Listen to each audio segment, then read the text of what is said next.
ريال مدريد من الفرق اللي هي بيتقال عليها شخصية البطل، فاحنا هنشوف مباراة قوية جدا، ولكن هنشوف ان هو كالعادة ريال مدريد سيتفوق على بايرن ميونخ. ريال مدريد وبايرن ميونخ هيحصل المفاجأة، وريال مدريد قادر ان هو يصعد على حساب بايرن. اخواني لقد تسرعنا في الحكم على بايرن ميونخ، يعني كل حاجة كانت تمام لحد ما نزل أسوأ لاعب في تاريخ مركزه تقريبا. كل حاجة كانت تمام لغاية ما أربيلوا باع الماتش تقريبا لبايرن ميونخ. تعالوا نتكلم في شوية تفاصيل.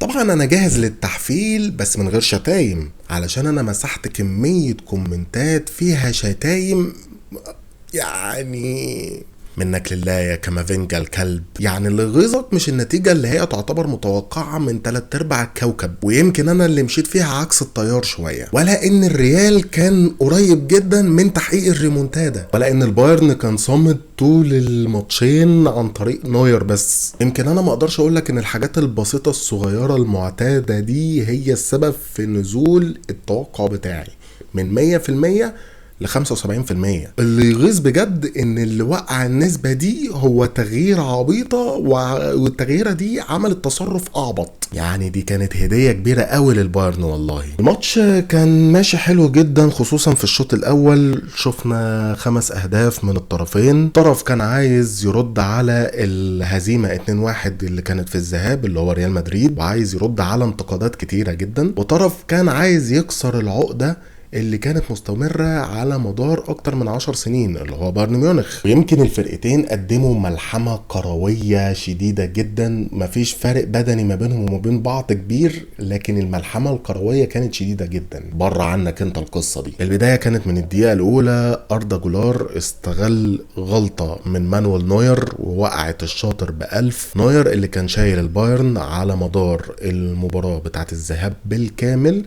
غلط غلطة زي دي.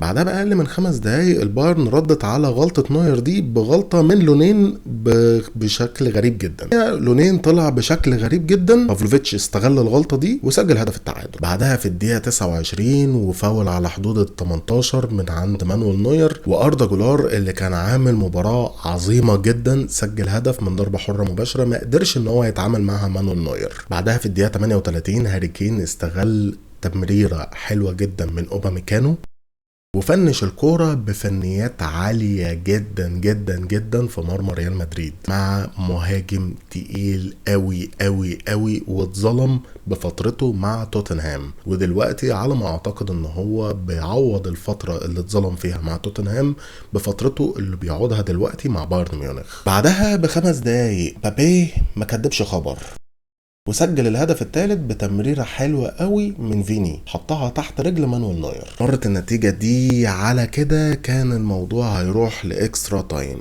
وما أدراك ما ريال مدريد في الإكسترا تايم نقطة. وليه أنا قلت نقطة؟ علشان ده اللي عمل مشاكل كتيرة جدا في رتم المباراة في الشوط التاني لحد ما نزل كامافينجا تقريبا. الماتش كان فيه ضغط من الفرقتين بس من غير اي تسجيل اهداف. شفنا فرص خطيرة جدا جدا جدا، وخاصة فرصتين من ريال مدريد على مرمى مانويل نوير، ولكن اتعامل معاهم بطريقة حلوة جدا.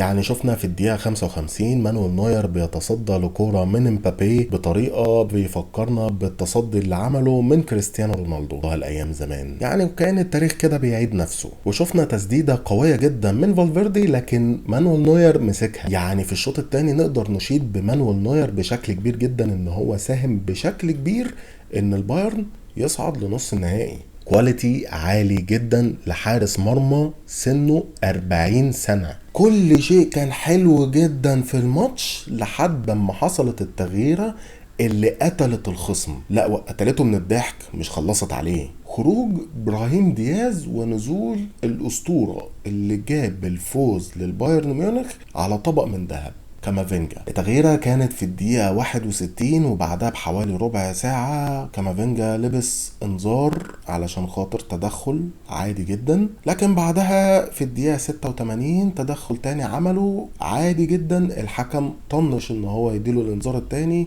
لكن يسكت؟ لا ما يسكتش، ياخد الكورة ويجري بعيد علشان يعطل اللعب، راح واخد الانذار التاني بتعطيل اللعب واخد الكارت الاحمر علشان يموت كل اللي بيتفرجوا على الماتش من الضحك ويموت جمهور ريال مدريد بالشلل. الطرد ده عمل عقم غريب جدا في نص الملعب بتاع ريال مدريد طبعا، وخلى ريال مدريد متوترة وعشوائية اكتر ما هي عشوائيه، ودي كانت فرصه على طبق من ذهب بالنسبه لبايرن ميونخ علشان يفكوا العقده. بشويه تنظيم مع استعانه ببعض المهارات الفرديه قدروا ان هم يسجلوا هدف التعادل من تسديده صاروخيه من لويس دياز. تسديده كانت صعبه قوي على حارس قليل الخبره زي لونين ان هو يتصدى ليها. الكره دي كانت محتاجه كورتوا حرفيا. ريال مدريد قبل الجول ده كان عشوائي، وبعد الجول ده بقى عشوائي اكتر، وبقوا بيلعبوا دفاع متقدم عايزين يسجلوا هدف باي طريقه، الهدف اللي ممكن يوصلهم على الاقل للاكسترا تايم لحد ما اوليسيه خلص عليهم بالهدف الرابع. استغل تقدمهم والفراغ الكامل اللي موجود في نص الملعب، بارك الله فيك يا اخ، واكد اكتر صعود البايرن لنص النهائي علشان بمجرد اما الهدف يتم احرازه الحكم يصفر وينهي الماتش تماما بنتيجه 4-3 لصالح البايرن. والله شكرا بجد للفرقتين دول اللي قدموا لنا وجبه كرويه دسمه جدا جدا جدا، واللي تعتبر من امتع المباريات ومن امتع المواجهات اللي ممكن نشوفها في 2026. ومن هنا نيجي لتوقعاتي لنصف نهائي دوري ابطال اوروبا. ارسنال في مواجهه اتلتيكو مدريد،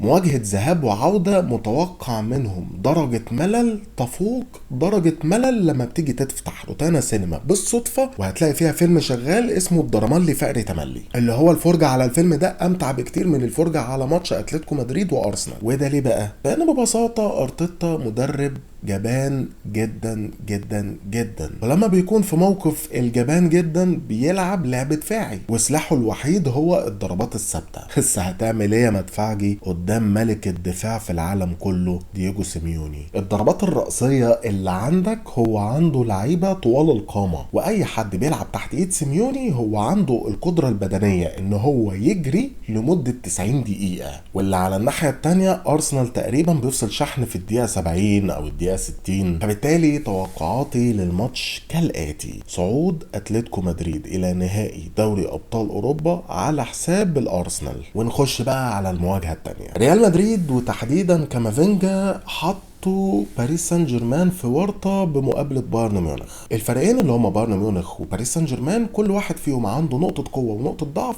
في الاماكن اللي موجوده في الملعب، اللي هي تعتبر نقطه قوه ونقطه ضعف في مقابل الفرقه اللي حد فاهم حاجه؟ هبسطها لك. يعني مثلا دفاع البايرن بطيء شويه، في نفس الوقت هجوم باريس اللي هو هيقابل دفاع البايرن عنده كميه سرعات رهيبه، زي مثلا عثمان ديمبلي وباركولا وكفارستخيليا ودوي، كلهم عندهم سرعات كبيره، ودفاع البايرن قدامهم هيبقى بطيء شويه. في نفس الوقت القوه الضربه بتاعه بايرن ميونخ اللي هي بتكمن في اوليسيه وهاري كين ولويس دياز هتواجه دفاع باريس سان جيرمان اللي هو يعتبر على قده شويه. الفارق الحقيقي اللي ما بين الفرقتين دول بتكمن في حراسه المرمى. مانويل نوير اصحاب الخبرات الكبيره جدا ممكن يكون حائط صد قوي جدا بالنسبه للقوه الضربه بتاع باريس سان جيرمان. على الناحيه الثانيه باريس سان جيرمان بعد رحيل دوناروما اتحطوا في ورطه شويه. سافونوف على قده يا جماعه، سافونوف حارس مرمى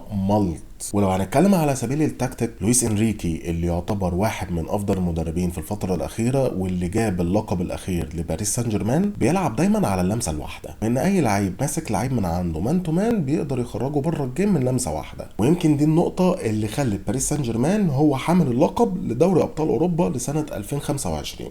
على الناحيه الثانيه كومباني عامل منظومه ملعب قويه جدا، منظومه ملعب متكامله، فريق متفاهم وقادرين يفهموا بعض بشكل كبير جدا. مواجهة زي دي هتكون تحت عنوان المتسرع هيتحمل نتيجة تسرعه. هتقولي لخص توقعك للماتش باريس وبايرن ايه بالظبط؟ هقولك يا سيدي فوز بايرن ميونخ وتأهله لنهائي دوري أبطال أوروبا علشان يقابل أتلتيكو مدريد على ملعب بوشكاش أرينا في المجر. وختاما طبعا أنا مش هفوت الفيديو غير لما أقولك على شوية معلومات صغيرة قد كده ممكن تكون جديدة عليك. ملعب بوشكاش أرينا اللي في المجر هو بيستضيف لأول مرة في تاريخه نهائي دوري أبطال أوروبا، ولكن ده مش الحدث الأوروبي الوحيد اللي اتعمل على بوشكاش أرينا. الملعب ده اتلعب عليه نهائي السوبر الأوروبي في سنة 2020 بين البايرن وإشبيلية، يعني دي مش أول مرة البايرن يروح فيها الملعب ده. وقتها البايرن فاز على إشبيلية بنتيجة 2-1. أما الحدث الأوروبي الثاني هو نهائي الدوري الأوروبي سنة 2023